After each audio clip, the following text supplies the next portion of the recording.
علیک یا سید یا رسول اللہ وعلی آلک و اصحابک یا سید یا حبیب اللہ۔ کروڑہ مرتبہ شکر ذات غفور الرحیم کا جس رب لم یزل کی توفیق اور فضل خاص سے ہم نے نماز عصر باجماعت ادا کی۔ اللہ رب العزت ہمیں اسی طرح نماز پنجگانہ کا باجماعت اور تکبیر اولیٰ کے ساتھ اہتمام رکھنے کی توفیق عطا فرمائے، اور اللہ رب العزت ہم گنہگاروں کو روز محشر رمضان المبارک اور قرآن مجید فرقان حمید کی شفاعت نصیب فرمائے۔ پارہ نمبر 19 میں سے ایک واقعہ آپ کے گوش گزار کرتا ہوں۔ یہ واقعہ ہے حضرت داؤد علیہ السلام کی ذات برکات کا۔ اللہ رب العزت کے جلیل القدر پیغمبر تھے، اور اللہ رب العزت نے ان کو حسن الصوت عطا فرمایا ہوا تھا، بڑی شان ہے ان کی۔ حضرت ابراہیم علیہ السلام کی نسل پاک میں سے 13ویں اولاد ہے، یہ انبیاء علیہ السلام کی نسل میں سے ہیں۔ 4 بھائی تھے۔ والد صاحب جن کا نام عیشا تھا وہ بوڑھے ہو گئے، ضعیف ہو گئے۔ جالوت کو قتل کرنے کے لیے طالوت ایک لشکر تیار کر رہا تھا اس دور میں، تو ان کے بھائی اس لشکر میں شامل ہو گئے۔ یہ پیچھے بکریاں چرا رہے تھے۔ اس دوران ان کے کان میں آواز سنائی دی کہ داؤد تجھے بکریاں چرانے کے لیے نہیں بھیجا، تجھے بکریاں چرانے کے لیے نہیں بھیجا، تیاری کر اور جہاد کے لیے جا، تیرے ذریعے ہم اس جالوت کو شکست دے دیں گے۔ آپ نے ادھر ادھر دیکھا، سمجھ گئے کہ یہ اللہ رب العزت کا کرم ہے، اس کی طرف سے کوئی پیغام ہے۔ تو آپ نے اپنی بکریوں کے متعلق کہا کہ میں تمہیں اللہ کے سپرد کرتا ہوں۔ والد صاحب کے پاس آئے، عرض کرنے لگے کہ ابا جان آپ اجازت دے تو بھائیوں کے پیچھے نہ چلا جاؤں۔ والد صاحب نے فرمایا چلو ٹھیک ہے چلے جاؤ، وہ بھی جہاد کے لیے گئے ہوئے ہیں۔ تو آپ ان کے پیچھے چل پڑے۔ وہ جو فلاخن تھی جس میں پتھر ڈال کے وہ درندوں کو بھگاتے تھے اور اپنی بکریوں کو بچاتے تھے، وہ ان کے پاس تھی، اور ایک بڑا سا توبرا تھیلا ٹائپ چیز تھی، وہ ان کے پاس تھی۔ لے کے چل پڑے۔ رستے میں جا رہے تھے، ایک پتھر بولا، اس نے کہا داؤد مجھے ساتھ لے لو، تمہارے کام آؤں گا۔ اس نے کہا تو پتھر بول رہا ہے؟ اس نے کہا ہاں جی، میں حضرت ابراہیم علیہ السلام کے دور کا پتھر ہوں، وہ میرے ذریعے سے کئی کافروں کو مارا تھا انہوں نے۔ آپ نے اس کو اٹھایا اور توبرے میں تھیلے میں ڈال لیا۔ آگے چلے، ایک دوسرا پتھر بول پڑا، اس نے کہا مجھے بھی ساتھ لے لو۔ اس نے کہا تو پتھر آئے گا میرے ساتھ؟ اس نے کہا ہاں بالکل چلوں گا۔ اس نے کہا کہ چلو، پتھر کو اٹھایا اور اپنے توبرے میں ڈال لیا، اور کہنے لگے کہ پتھر بولا کہ میں حضرت اسحاق علیہ السلام کے دور کا ہوں۔ یہ نا انبیاء کرام علیہ السلام کے لیے یہ بڑی معمولی سی بات ہوتی تھی۔ اللہ تعالیٰ چاہے تو ان کے لیے آگ کو ٹھنڈا فرما دے، ٹھیک ہے نا۔ اللہ تعالیٰ چاہے تو وہ عصا زمین پر پھینکے تو وہ اژدہا بن جائے، ٹھیک ہے نا۔ تو یہ انبیاء کرام علیہ السلام کے معجزات تھے کہ یہ مخلوقات ان کی تابع تھی۔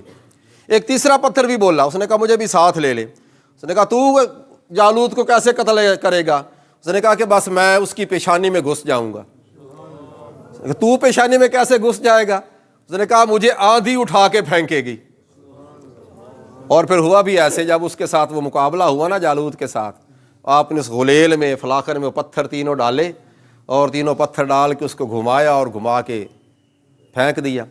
اب پھینکنا تو حضرت داؤد علیہ السلام کا تھا، پیچھے حکمت اللہ رب العزت کی ذات کی تھی۔ 3 پتھر تھے، اکٹھے ڈال کے انہوں نے پھینک دیے۔ ایک اس کی پیشانی میں لگا، دوسرا دائیں طرف والوں کو لے گیا، تیسرا بائیں طرف والوں کو لے گیا۔ ایسی شدید آندھی چلی کہ ان کے پاؤں اکھڑ گئے، اور وہ سارا جو لشکر تھا نا وہ تتر بتر ہو گیا، ہلاک ہو گیا، وہ سارے ختم ہو گئے۔ پھر ان کو بادشاہ بنایا گیا، اس کی ایک الگ داستان ہے، وہ بڑی پیاری دلچسپ ہے، وہ لمبی داستان ہے۔ بہرحال میں کچھ ایک اور ان کے واقعات آپ کی گوش گزار کرنا چاہتا ہوں جن سے ہم نے سبق حاصل کرنا ہے۔ حضرت داؤد علیہ السلام کے متعلق آقا علیہ السلام نے ارشاد فرمایا تھا کہ بہترین روزے جو ہیں نا وہ حضرت داؤد علیہ السلام کے روزے تھے۔ عرض کی یا رسول اللہ وہ کیسے؟ فرمایا کہ آپ ایک دن روزہ رکھتے تھے، ایک دن افطار کرتے تھے۔ تو یہ روزہ رکھنے کی جو ترتیب ہے نا، ترتیب حضرت داؤد علیہ السلام کی حضور صلی اللہ علیہ وسلم کی بڑی پسند تھی۔ ایک دن روزہ رکھا جائے، ایک دن افطار کیا جائے۔ فرمایا بہت پیارے روزے ہیں، یہی حضرت داؤد علیہ السلام کے روزے ہیں۔ یہ نفلی روزوں کی بات ہے، ورنہ جو فرضی روزے ہیں وہ پورے ایک مہینے کے مسلسل ہیں۔ اور پھر فرمایا آقا علیہ السلام نے کہ داؤد علیہ السلام کی نماز بڑی بہترین نماز تھی۔ وہ رات کے نصف اول میں سوتے تھے، جب رات کا آخری حصہ ہوتا تھا تو اٹھ کر اللہ تعالیٰ کی بارگاہ میں قیام پذیر ہو جایا کرتے تھے۔ تہجد کا وقت ہوتا تھا اور بڑا پیارا وقت ہوتا ہے، تو فرمایا کہ وہ اس وقت میں اللہ تعالیٰ کی عبادت کیا کرتے تھے۔ پھر ان کی ایک اور صفت جو بیان کی گئی قرآن مجید فرقان حمید میں، وہ فرماتے ہیں کہ آقا علیہ السلام نے فرمایا کہ حضرت داؤد علیہ السلام جو ہے نا، یہ بہت زیادہ شکر کرنے والے تھے، نعم العبد، شکر گزار بندے تھے۔ اور انہوں نے عرض کیا تھا الہ العالمین مجھے اپنی بارگاہ میں شکر کرنے کا طریقہ بتا۔ تو اللہ رب العزت نے ارشاد فرمایا کہ اے داؤد، اگر میرا شکر ادا کرنا ہے نا تو کثرت کے ساتھ مجھ کو یاد کیا کر۔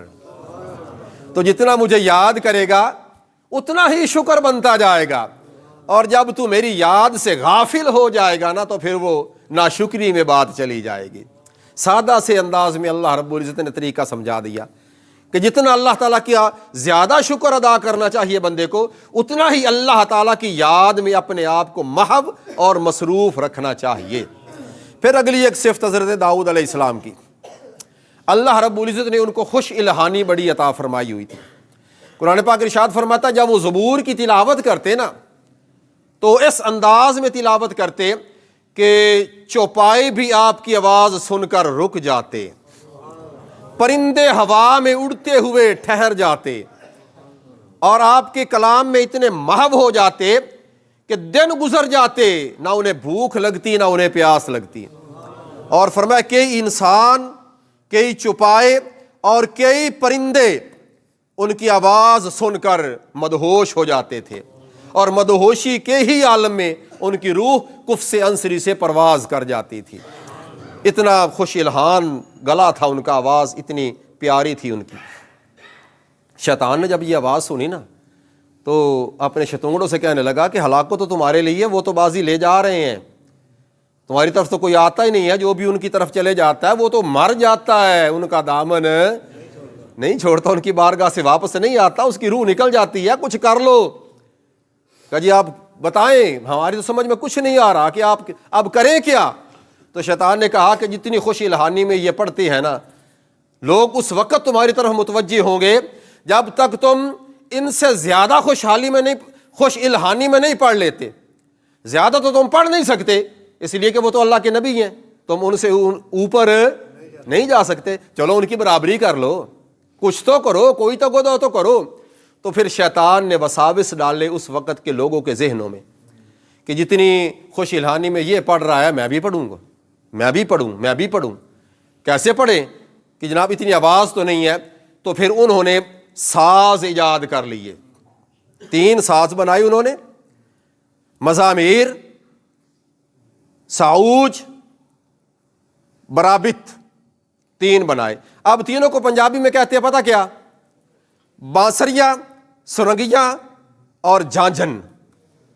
جھانجھن جھنکتی ہے نا، جو جھنکار پیدا کرتی ہے، یہ پنجابی میں اس کو یہ کہتے ہیں۔ تو شیطان نے اس وقت کے لوگوں کے ذریعے سے یہ بنوا لی تھی کہ ادھر وہ زبور پڑھیں گے، تم ادھر یہ بجا لینا، سارنگیاں بجانا، تنبورے بجانا، ٹھیک ہے نا، تو لوگ تمہاری طرف آ جائیں گے۔ تو ہوا بھی ایسے ہی، جو ادھر نہ جا سکتے تھے وہ ادھر آ گئے، لوگوں کو بتانے لگ گئے کہ جناب یہ بڑی آواز ہے، یہ بڑی آواز ہے۔ تو یہ داؤد علیہ السلام کے مقابلے میں موسیقی شیطان کی ایجاد تھی۔ اب ہم کہتے ہیں کہ موسیقی روح کی غذا ہے، وقت نہ گزر رہا ہو تو میوزک لگا لیتے ہیں، موسیقی وغیرہ لگا لیتے ہیں، ٹھیک ہے نا۔ تو یہ جو موسیقی روح کی غذا ہے نا، یہ موسیقی شیطانی روح کی غذا ہوتی ہے۔ مومن کی روح کی جو غذا ہے وہ اللہ کی ذات کا ذکر ہے، اس کے محبوب پر درود و سلام ہے۔ ہم اپنے جسم کو زندہ رکھنے کے لیے کتنی تگ و دو کرتے ہیں، کھاتے ہیں، پیتے ہیں، میڈیسن کھاتے ہیں، پرہیز کرتے ہیں، ٹھیک ہے نا, کتنا کچھ کرتے ہیں ہم اپنے جسم کو توانا بنانے کے لیے. کبھی سوچا ہم نے کبھی روح کو بھی توانا کر لیں, اپنی روح کو بھی طاقتور کر لیں. اصل چیز تو روح تھی, اس کو طاقتور کرنا تھا. روح کی جو طاقت ہے, روح کی جو غذا ہے, وہ اللہ کی ذات کا ذکر ہے, اس کے محبوب کی ذات پر درود و سلام ہے. اس کے احکامات کی پیروی میں روح طاقتور ہو جاتی ہے. اس لیے یہ ہے نا موسیقی وغیرہ, اس سے کوشش کیا کریں کہ جان چھوٹی ہی رہے. اور فرمایا کہ جب انہوں نے وہ آلات بنا لیے تو وہی آلات ان لوگوں کی ہلاکت کا سبب بن گئے. اچھا, اگلی بات, حضرت داؤد علیہ السلام کی دعائیں بڑی پیاری تھیں, دعاؤں کا بھی ذکر ہے. حضرت داؤد علیہ السلام کی دعاؤں میں سے صرف ایک دعا آپ کے میں گوش گزار کر دیتا ہوں. آپ فرماتے ہیں کہ اے اللہ, مجھے اتنی زیادہ چیزیں نہ دینا کہ میں تیری سرکشی کر لوں, میں تیری یاد سے غافل ہو جاؤں, میں تجھ کو بھول جاؤں. کیونکہ جو چیزیں کم ہوں اور وہ کافی ہو جائیں, ان سے بڑی نعمتی کوئی نہیں ہے. جو چیزیں کم ہوں اور کافی ہو جائیں, اس جیسی نعمتی کوئی نہیں ہے. اور یہ چیزیں ان چیزوں سے بہتر ہیں جو چیزیں تو زیادہ ہوں مگر کام نہ آئے. چیزیں تو زیادہ ہوں مگر ان میں برکت نہ ہو. ایسی چیزوں سے عرض کی الہ العالمین, وہ چیزیں میرے لیے بہتر ہیں جو کم ہو مگر میرے فائدے کے لیے ہوں. اور ایک دعا انہوں نے بڑی پیاری, بڑی شدید دعا کر دی. عرض کرنے لگے الہ العالمین, اگر میں تیرا ذکر کرنے والوں کی مجلس کو چھوڑ کر ادھر چلا جاؤں, غیروں کی طرف چلا جاؤں, تو یا اللہ تو میری ٹانگیں توڑ دینا, میری ٹانگ, کیونکہ یہ بھی تیری طرف سے ایک نعمت ہے جس سے تو مجھ پر احسان کرے گا. کتنی بڑی پیاری اور شدید دعائیں مانگا کرتے تھے. اچھا, اب آخری بات آ رہی ہے حضرت داؤد علیہ السلام کے متعلق, وہی بڑی ایمان افروز بات ہے. ترمذی شریف کی حدیث مبارکہ ہے, حضرت ابو ہریرہ رضی اللہ تعالیٰ بیان کرتے ہیں کہ آقا علیہ السلام نے ارشاد فرمایا, جب اللہ رب العزت نے حضرت آدم علیہ السلام کو تخلیق فرمایا اور اپنے امر سے, اپنے حکم سے ان میں روح پھونکی, تو جب وہ بیدار ہوئے, جسم نے حرکت کی, ان کو چھینک آئی. کیا آئی؟ ان کو چھینک آ گئی. آپ نے فوراً کہا الحمدللہ. چھینک آئے تو کیا پڑھنا چاہیے؟ الحمدللہ. اللہ رب العزت جواباً ارشاد فرمایا یرحمک اللہ, اللہ تجھ پر رحم فرمائے. ٹھیک ہے نا, یہ چھینک کا جواب ہے جو بندے کو دینا چاہیے. اچھا, جب یہ معاملہ ہو گیا نا, تو فرمایا حضرت آدم علیہ السلام کو اللہ رب العزت نے ارشاد فرمایا کہ وہ فرشتوں کی جماعت ہے, اس کی طرف جائے اور ان کو جا کے کہیں السلام علیکم. حضرت آدم علیہ السلام تشریف لے گئے, فرشتوں کی جماعت بیٹھی تھی, آپ نے فرمایا السلام علیکم. انہوں نے کہا وعلیکم السلام ورحمۃ اللہ وبرکاتہ. اللہ رب العزت نے ارشاد فرمایا آدم, یہ تیرے لیے, تیری ساری نسل کے لیے ایک سلام ہم نے بنا دیا. تیرے اور تیری ساری نسل کے لیے یہ السلام علیکم اور وعلیکم السلام, اس کی بنیاد وہ واقعہ بن گیا. اور اللہ رب العزت نے اپنے حضرت آدم علیہ السلام کو ارشاد فرمایا, اللہ رب العزت نے اپنی شان کے لائق 2 ہاتھ کر دیے. حضرت آدم علیہ السلام کو فرمایا ایک ہاتھ اختیار کر لے. آقا علیہ السلام نے فرمایا انہوں نے داہنے ہاتھ کو اختیار کیا, اس لیے کہ اللہ تعالیٰ کے دونوں ہاتھ ہی داہنے ہیں جو اس کی شان کے لائق ہیں, ورنہ وہ ذات تو ہاتھوں سے بھی بے نیاز ہے. جو اس کی شان کے لائق ہے, جو بھی اشارہ اس وقت ہوا ہوگا, جو بھی صورتحال بنی ہوگی, تو فرمایا انہوں نے دائیں ہاتھ کو اختیار کر لیا. دائیں ہاتھ سے جب فرمایا مٹھی کھولی گئی نا, تو اس میں آدم علیہ السلام کی ساری ذریت ان کو نظر آ گئی. حضرت آدم علیہ السلام کو ساری اولاد نظر آئی, ہر اولاد کی آنکھوں کے سامنے اس کی عمر لکھی ہوئی تھی. حضرت آدم علیہ السلام نے عرض کیا الہ العالمین, یہ میں ساری اولاد دیکھ رہا ہوں, یہ میں ٹھیک ہے میری اولاد ہوگی, اس میں ایک چہرہ بڑا یہ چمکدار مجھے نظر آ رہا ہے. اللہ رب العزت نے فرمایا تیری نسل میں سے ایک پیغمبر ہوگا, اس کا نام داؤد ہے. یہ اس داؤد کا روشن چہرہ ہے. آدم عمر 40 سال لکھی ہوئی ہے. ہاں, فرمایا کہ الہ العالمین اس کی عمر 40 سال لکھی ہوئی ہے, عمر کم ہے اس کی عمر, میں اس کو تھوڑا سا میں اپنی عمر نہ دے دوں. اللہ تعالیٰ فرمایا ٹھیک ہے تو دے دے. عرض کی الہ العالمین 60 سال میری طرف سے اس کی عمر میں ایڈ فرما دے. اللہ رب العزت نے قبول فرما لیا, 60 سال عمر ادھر ایڈ ہو گئی. حضرت آدم علیہ السلام جب دنیا میں تشریف لے آئے, جنت والا سلسلہ ہو گیا سارا, وقت اخیر آ گیا, 950 برس عمر ہو گئی. حضرت آدم علیہ السلام کی 940 سال کی عمر جب ہو گئی, فرشتہ آ گیا, یا حضرت اب تیاری کریں. فرمایا کہ 1000 سال عمر لکھی ہوئی تھی، ابھی 940 سال ہے، 60 سال تو رہتے ہیں. فرشتے نے عرض کیا یا حضرت 60 سال پیچھے دے کے بھی آئے ہوئے ہیں آپ. وہ داؤد علیہ السلام کے کھاتے میں جمع ہو چکے ہیں. آقا علیہ السلام نے فرمایا کہ حضرت آدم علیہ السلام نے جب انکار کیا تو ان کو یاد دلایا گیا. حضرت آدم علیہ السلام صورتحال وہ بھول گئے تو اب ان کے اولاد سے بھی بھول ہو جاتی ہے، مگر اولاد کی بھول کو آدم کی بھول کے برابر نہ سمجھا جائے. آدم علیہ السلام کی بھول تھی، ساری دنیا آباد ہو گئی. ہم سے بھول ہو جائے تو گھروں کے گھر ہی اجڑ جاتے ہیں، نسلیں برباد ہو جاتی ہیں. اس لیے ان کے برابر ہماری خطا بھی نہیں ہو سکتی. ان کی خطا میں بھی اللہ رب العزت نے حکمت عطا فرمائی ہوئی تھی. اب آخری بات، حضرت داؤد علیہ السلام پر جب وقت اخیر آیا، بڑے غیرت مند تھے، کسی غیر بندے کو اندر داخل نہیں ہونے دیتے تھے. ایک دن آپ گھر میں تشریف لائے تو دیکھا ایک بندہ کھڑا ہوا ہے صحن میں، بیوی اندر پریشان ہے، جی بغیر اجازت کے اندر آ گیا، مجھے تو پتہ ہی نہیں چلا، دروازے پہ دستک نہیں ہوئی، پتہ نہیں کہاں سے آ گیا. داؤد علیہ السلام فرمانے لگے کہ تو کون ہے؟ اس نے کہا کہ میں وہی ہوں جو نہ بادشاہوں سے ڈرتا ہوں نہ وزیروں سے ڈرتا ہوں.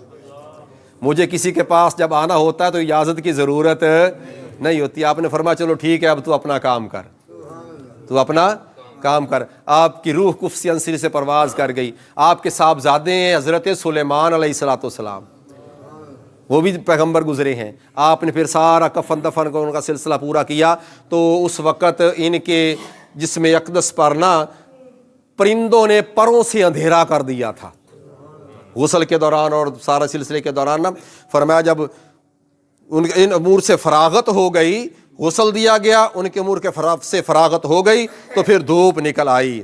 اور آقا علیہ السلام نے فرمایا تھا کہ پرندوں نے ان کے پروں پر سایہ کر لیا، یہاں تک کہ زمین پر سارا سایہ چھا گیا. تو آقا علیہ السلام نے باقاعدہ اس وقت اپنے بازوؤں کو پھیلا کر اشارہ کیا تھا کہ اس طرح داؤد پر پرندوں نے سایہ کیا تھا اور اس طرح پروں کو اکٹھا کر کے اپنے سائے کو اکٹھا کر لیا تھا. باقاعدہ آقا علیہ السلام نے اشارہ کر کے فرمایا جیسے سارے واقعات حضور کے علم میں ہوں. یہ واقعات ہیں ہمیں سمجھانے کے لیے. اب اسی واقعے سے کتنی حکمت والی باتیں نکل رہی ہیں کہ ہر لحظہ ہر گھڑی بندے کو اپنے آپ کو اللہ کی یاد میں مست رکھنا چاہیے، اس کی ذات سے غافل شکر ادا کرنا چاہیے، ٹھیک ہے نا، اور جو چیزیں شیطان کی طرف لے جائیں ان سے بچنا چاہیے. اللہ رب العزت ہمیں عمل کرنے کی توفیق عطا فرمائے.